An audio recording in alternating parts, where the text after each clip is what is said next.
Hey Waffle Gang, I do hope you are well. My name is Mark and today we're checking out some more relationship stories. And if you do love a Reddit story, why not consider hitting that like, subscribe, maybe that notification bell too. A huge thank you to all the new members and the support that you give to the channel. It's absolutely amazing, and let's crack on with today's first story.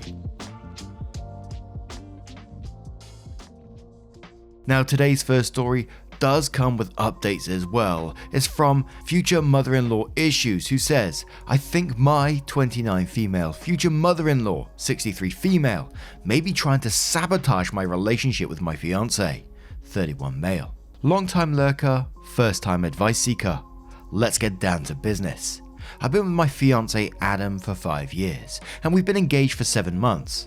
We have a beautiful home together and we both work really hard at our relationship. The issue isn't with Adam. He does his very best to mitigate the situation with his mum, but it's wearing on him and I worry that one day he'll have to choose. I don't want him to have to do that. That would hurt him too much to choose between me and his family. There are a lot of situations, but I thought I would highlight the worst and most recent. About 3 years ago, 1 month after we purchased our house, his mum really needed windows in her house. Mold was growing a lot and some no longer had seals. Now his mum actually has a sizable savings account, enough that she can spend her money frivolously on luxury goods like Birkin bags and getting her hair done 2 times a week, her nails, buying a Mercedes every 2 years and so on. However, she never budgets for anything, so she asked him for $25,000 to replace the windows. He said he'd cover them. When he told me, I almost had a heart attack. He said it was a loan and that she'd pay him back. I still have law school debt to cover and we have a larger than we should have mortgage. She made a comment to him about how I would let her freeze to death all winter and he had to help her. We took extra out on the mortgage to cover the windows, top of the line, everything. We still have yet to see a dime. I suppose it went into a new GL class. To quote the bard, neither a borrower nor a lender be. Adam and I had a vacation planned a year after the windows dilemma happened. We decided that we'd go to Europe for 2 weeks as he had never been and I lived there from the time I was 3 until I came to America for school. We set our hearts on Spain and rented a lovely apartment in Barcelona for the 2 weeks. It was perfect for 2. We planned all of our tours and outings around our interests. Adam loved architecture, so we had a few tours solely planned for that. His mother decided that she had to come, and she'd never been to Europe either, so she invited herself on our trip. Like I did previously, I tried to appeal to his rational side, but I couldn't get through his emotional side, so I just accepted that she'd be coming along. Well, coach wasn't good enough for her, and she had to have tickets upgraded to business. But she didn't want to travel alone, so she pitched in for a seat for Adam to travel with her. I had to remain in coach alone. What? Then she didn't want to stay at the apartment because it wasn't a vacation to her. No, she had to stay at the W in Barcelona, where she begged Adam to stay with her, but there wasn't any room for me. But she cried and said how sad she was without her husband with her as he passed away before they could get to Europe together. He passed away 10 years ago. So I stayed at the apartment alone while they stayed at the hotel. We were supposed to meet up for breakfast, but she would never get ready on time, so they wouldn't be down until 11 AM, and we missed most of our outings. I definitely felt like the third wheel and questioned why I even bothered to go on the vacation when I could have stayed at home and not felt so alone. Adam and I began to discuss wedding plans. I would like to keep it relatively low key as my family still lives in Europe and cannot attend as my father is very sick and we are worried he may take a turn for the worse. Traveling is not worth it for him and I wouldn't want him to risk his health for something that is a one-day event. I told Adam that I would just like a courtroom ceremony and his mother and sister of course and friends. We'd then take everyone out for a fancy dinner. His mother did not, I repeat, not take kindly to this. She said that if her son was going to get married, it would have to be a grand affair for everyone to see. I just keep looking at my side of the seating chart and the pitiful numbers of guests. I just want to cry. She has been planning it. I told Adam I didn't want this. I expressly told him that I just wanted a small, really small event. no go. She won't even hear him. She just refers to me as her and she, and says how I think I'm too good for a large wedding and that my family is too good for America. My family is American. My dad is and was an ambassador. This has been happening quite a lot recently, and this time it's just been one too many times.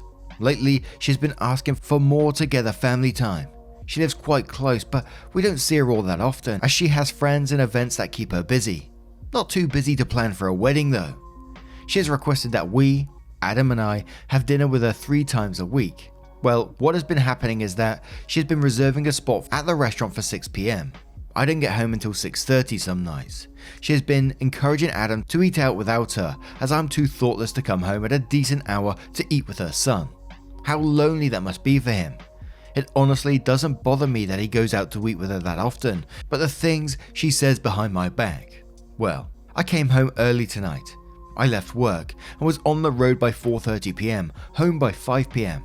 I surprised Adam as he was coming in the door when I yanked the door open to greet him happily. He was so excited to see me. I could come to dinner with him and his mum. I told him I just needed to shower really quick and get dressed. He called his mum right away and told her I would be able to make it. He also made a comment stating he hoped there was a reservation for 3 tonight. She said that there was, but she thought they'd like to eat earlier, like 5:30, and was already on her way to our house. She got there at 5:15 and stated she couldn't wait another second and had to eat right then. Adam said I'd be ready in just another 15 minutes and offered to call the restaurant and request they move us back. She wouldn't hear it. She just whined about being hungry and how a poor old woman shouldn't be expected to wait so his fiance could fulfill her vain requirements. He came upstairs and asked how long I'd be. I said just another 10 minutes. He said his mum was really upset and hungry, if I could skip a step for him so we could leave earlier. I told him to go ahead without me and I would meet them there. That was fine, and I got there and the table was for 2, of course, and Adam said we could make room. But she said we'd be inconveniencing everyone and I could just go sit at the bar, and she had tried to get it fixed. I had 1 drink at the bar and then left, came home, calmed down a bit, and now I'm writing this. Wow, that was long. I think I need to get out there. I guess I figured everything out. Sorry to bother you. Unfortunately, my relationship is over with Adam. I realized this as I poured my heart out on this sub. Thank you. And this isn't the end of this saga. We have a couple of updates here. I think 3 updates. I haven't read them as yet, so... And I can already feel the comments before we go to them. It's going to be, mother-in-law is a problem in this situation. Absolutely. But what you really have is a husband problem. Prioritizing mother-in-law. I couldn't imagine, hypothetical partner, my mother, and my mum. Like the whole plane reservation, that was enough for me, saying she's only booking a seat for him and you have to go and sit in coach. And then the apartment thing. She insists that he stays at a hotel and she pays for it. Well, you have to go and stay in the apartment. And the husband's just like, yeah, sorry about this, but you just have to deal with it. I mean, what the fuck's that about? If I was husband, I'd be mortified my mother was acting like this and treating you this way. And, I'll be definitely taking a step back and telling her, no, you can't treat her like this. She's my partner, my fiance, future wife, going to be my family, and you're treating her this way. It's not excusable. And our first comment comes from Kawaii Pai, who says, what the hell? Honestly, you should have just said it was a deal breaker of the Europe trip. Who the hell leaves the SO alone in a foreign country so he could spend the hotel room with his mother? You need to tell him to stand up and not be a doormat, or he'll lose you. Croydon Chick says, you don't have a future mother-in-law problem. You have a fiance problem. I wouldn't marry this man until he stopped enabling her shit. Stay strong. Out of the Woods Yet says, I held my breath until I got to the end bit. I'm so glad that you see this relationship should be over. How dare someone treat you this way? Adam is a thoughtless, spineless, horrible person to sit sipping champagne in first while you stay in coach on your big vacation. To leave you alone in an apartment while he had breakfast at the W. To let her ruin your big day and not get the wedding you want and deserve. He's supposed to love you. If you marry this man, your life will be a series of compromises, weddings, honeymoon, Christmas, your birthday, your house, etc. She'll interfere in everything and will never stand up for you. You'll never be as important to Adam as her. God forbid you have kids. Can you imagine? She'll decide what nursery you should have and undermine you. She'll feed your kids rice cereal behind your back and scoff at all your choices. You'll have a horrible baby shower with none of your friends there and she'll make a scene as it isn't about her. Nightmare. Run. A deleted user says mum sounds like a bitch, but Adam is a spineless mama's boy. The issue here is him not standing up for you, not her. Glad you don't want your future to continue to be controlled by her. And one more comment from a deleted user who says your fiance is not trying at all in these situations to tell his mum how much of a crazy bitch she is. I honestly would never marry, let alone stay for several years with my boyfriend if he didn't stick up for me to his manipulative mother. She invited herself to your romantic vacation and had your fiance stay with her instead. I don't even know how you were still with him after that move. Good luck. So now let's move on to the update to find out what happened next. I really did not expect this kind of attention, considering I pretty much came to a conclusion. Seems to be the general consensus among you that it's the right one on my own. But the support you have given me, I'm overwhelmed and feel extremely grateful in a way I cannot express. Through PMs and comment posts, I cried while reading all of them. Some of you shared words of wisdom, some of you shared different perspectives, others shared similar experiences. I feel at a loss for words. Anyway, there isn't a very impactful update, but I figured I would update you on what has happened so far and take this opportunity to say thank you. After I posted a comment on my own thread and was about 2 glasses deep in a bottle of wine, Adam came home. This was extremely late. He sat down beside me and looked defeated. He just looked at me with hopeless eyes. I asked him if he wanted to talk about it. He said he needed time to process everything that happened tonight. I told him I also needed time. He said to me that whatever I wanted to do, he would accept it. So I called up my maid of honor and asked if she would come pick me up and I could stay at her house for the night. Adam and I kissed and he told me that he loved me and I left. I haven't been back. From Colleen's house, I made a call the next morning to my office asking for a few more days off to go visit my family. So right now, I'm writing to you from my parents' house in Europe. I called Adam and told him my plan, and he asked me if I would let him drive. I told him I was okay to go myself with Colleen, and I would email him when I got to my family home. When I got settled at home, I emailed Adam, and I sent him the thread that I had made that Tuesday night. A large majority of you wanted him to read it, so he has read all of your comments. He also read the part where I came to the conclusion on my own that I had to end things. We talked briefly over Skype. He told me he felt raw from the thread, but he was glad that I had gotten things out. He asked me if I was sure if I wanted to break things off or if I still needed time to think. I said I was pretty sure. He asked me for a probability. This is a joke in our relationship for dealing with decisions, and I said I was 90% sure that this was the end for us, and I was using my time away wisely to really consider everything. For some reason, his eyes brightened and he just told me that we could talk about it when I got back stateside. I wouldn't break up with him over Skype, and I think we have a lot of legalities to go through regarding the house, and we have to collect any deposits that are available when we cancel the wedding things, because his mum didn't pay for any of the wedding she planned. Anyway, I have to sit down with my father. He's been feeling better, which is a huge relief. He has offered me 2/3 of the cost of the house, so I could either buy it from Adam and pay off most of the mortgage, or just walk away and buy myself something else. I didn't expect this, but he said it would give me options should I decide what he thinks I have decided. He says he just wants me to have freedom, and that he wouldn't want to see my heart and bank account broken at the same time. So, that's that. Like I said, nothing really happened between Adam and I. I do have more power though, thanks to my parents, and I've been enjoying my time with my family. My mum and I have been shopping a lot, and my brother, my dad's doctor, and his family have been coming over for dinner quite a bit. My sister is expected to return from China tomorrow, and I'm very excited to see her. I wish you all a happy holidays and a hopeful new year. Hopefully my next update will have a conclusion one way or another. Second update. Hi. I first want to apologise for how long this update took. I've been completely swamped at work and things have been happening at home too, so let's get into that. I want to thank everyone again for their continued support and interest in my relationship issues. Sincerely, the advice and shared experiences has made everything a lot clearer. Also, Adam has been following along.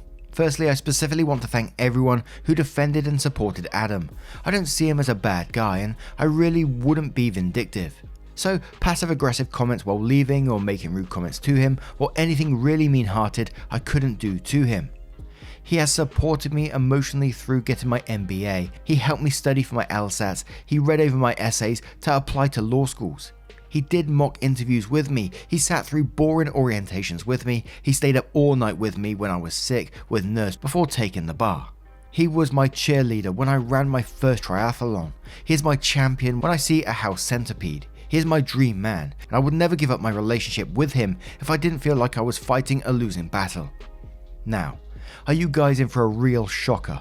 Someone made a comment in the update that he would be outside my parents' house if he really wanted it to work. He took your advice to heart, and he was outside with his bags in a rental on the evening of the 24th. I was taken aback, and I blurted out, "What the fuck are you doing here?" He just laughed and said he wanted to talk about everything, and it couldn't wait until I got back. He'd been reading all the comments on the threads, and he felt like they were very eye-opening. He browsed r/raised by narcissists and felt very moved by the similarity of some of the posters have with their parents. He said that he spent the last few days thinking about what went down at the restaurant with his mother, and how the look in my eyes when I looked at him after I realized what happened broke his heart. What I didn't know was that he and his mother got into a row after I went to sit at the bar, fighting about me and how he doesn't feel free, how his sister used to say she had the same problems, but since she moved away it has died down a lot. A lot of people asked me why I put up with this for so long. I tried to remember this really started happening when it stopped appearing like regular mother-in-law, don't want to lose my son comments, and began to feel like isolation and vehemence. We used to have an okay relationship when we first met. Sometimes we'd go shopping together, and we once got our nails done. It was around when Adam and I purchased the house together. That's when it really started to get bad. The windows incident was the first big issue I remember, when she realized we were serious about each other. So back to when we were at my parents' house, we had a serious heart-to-heart. I bared everything to him and he did the same. So there was no extreme confession of incest or physical abuse. It was just that he thinks he was raised by a narcissist who saw her control her son, her pride and joy, slipping away. We came to the decision.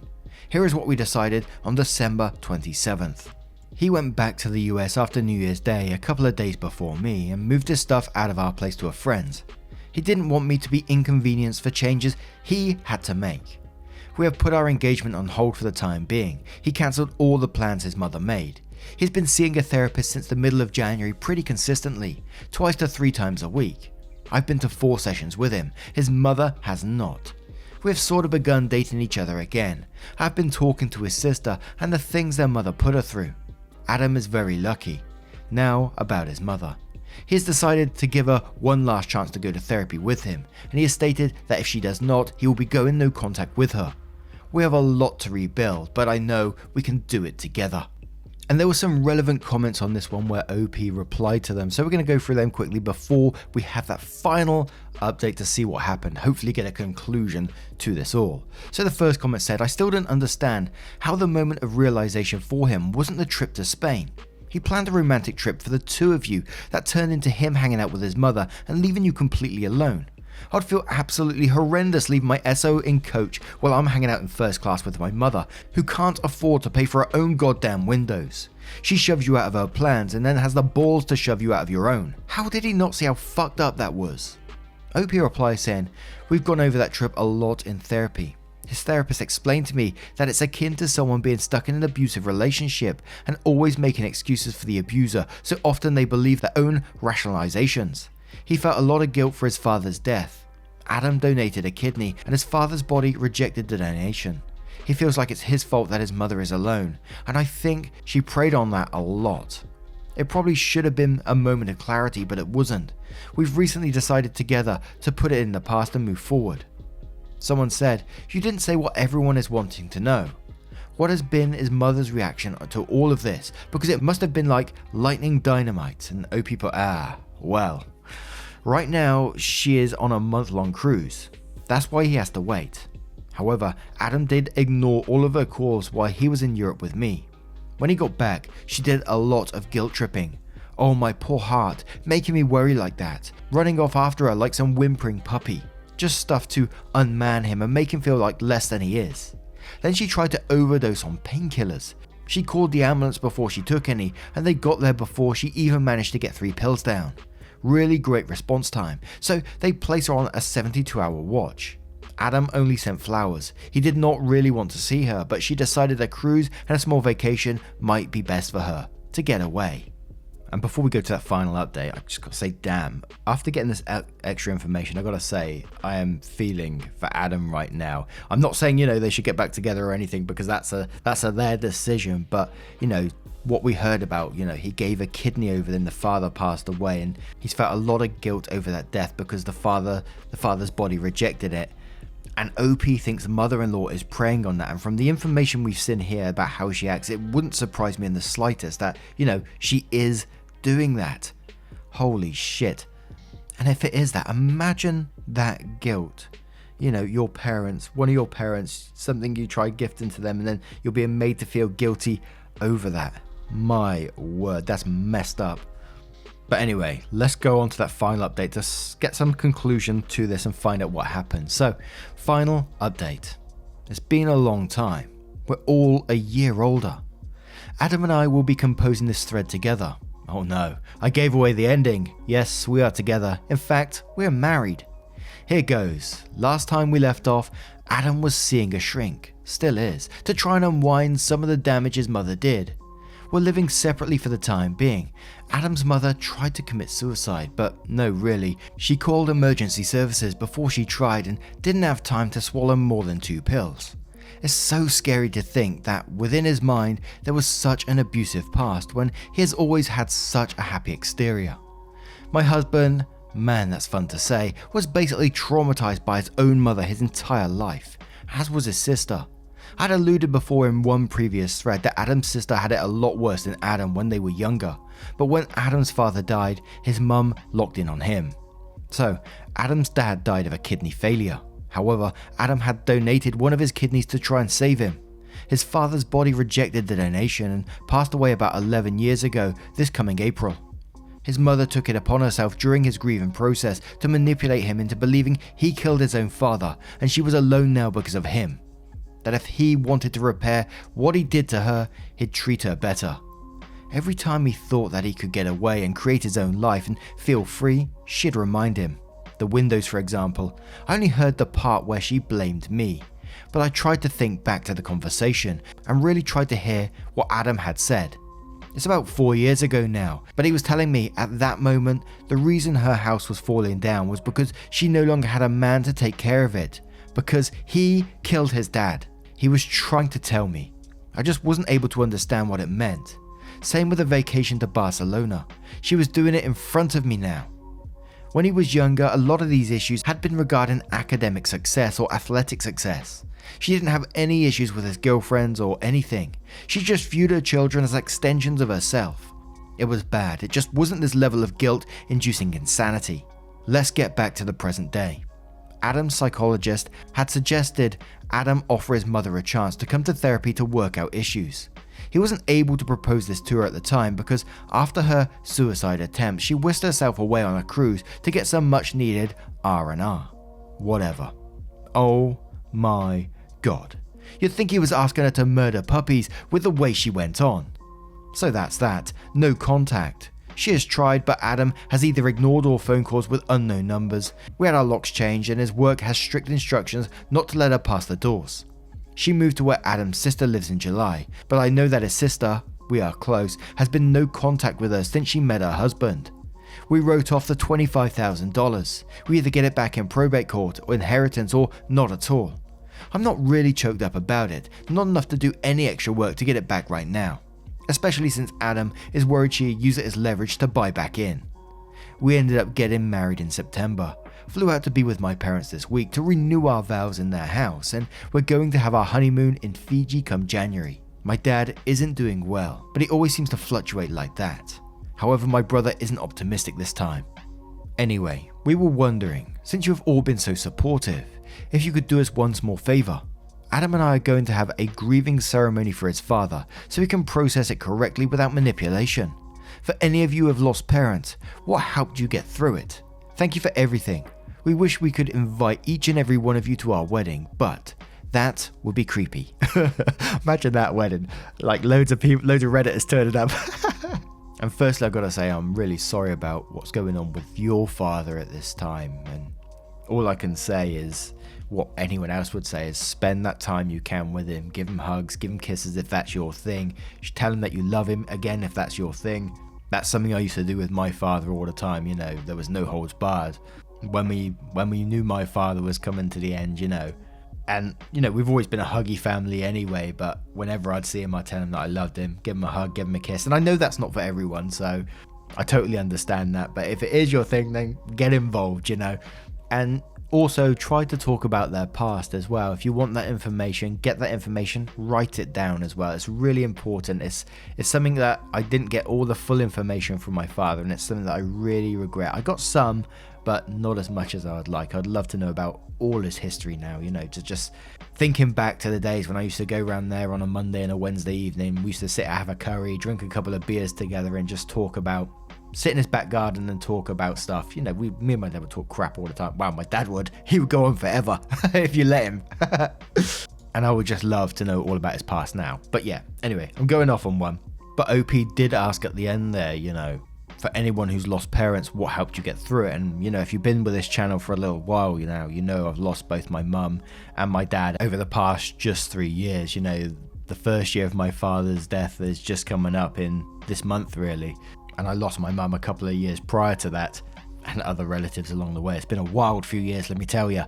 And the only suggestion I have for anyone that's going through it is just accept the way your body and your brain is dealing with grief. As long as it's in a healthy way, cry all you want, talk all you want, because like I've said time and time again, we all grieve in different ways, and as long as it's healthy and non-harmful to you or anyone else, then you go with that way.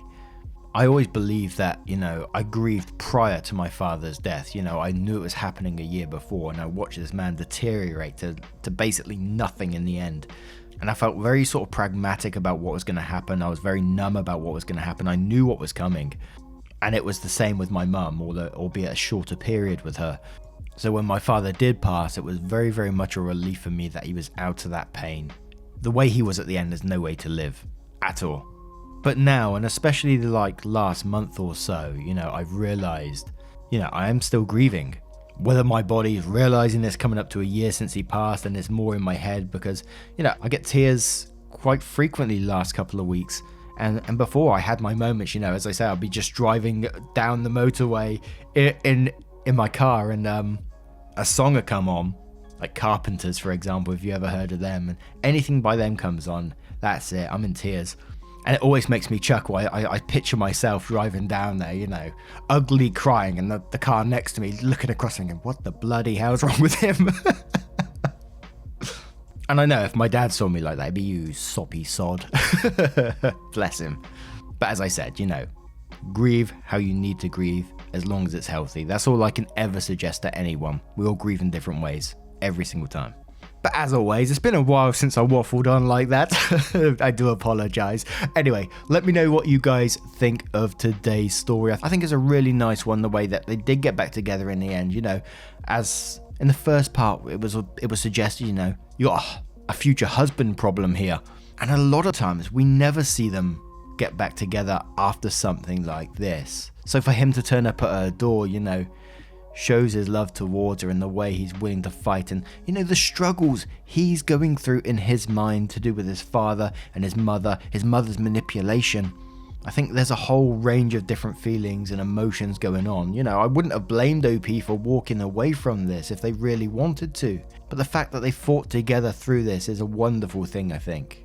But I turn it to you guys. What do you guys make of this one? Let me know your thoughts in the comments below. Now, just a huge thank you from the bottom of my heart for getting involved in today's stories. Your love, support and time. The new members recently, oh my word, I can never thank you enough for what you do as well. Absolutely incredible level stuff. Everything you guys do, every single one of you, is incredible. Thank you, and I'll see you in the next one. Take care, guys. Much love. Whew, emotional one today. Yeah, man, I remember being so naive when life was good, weather and palm trees. Back in the day, you were everything I need.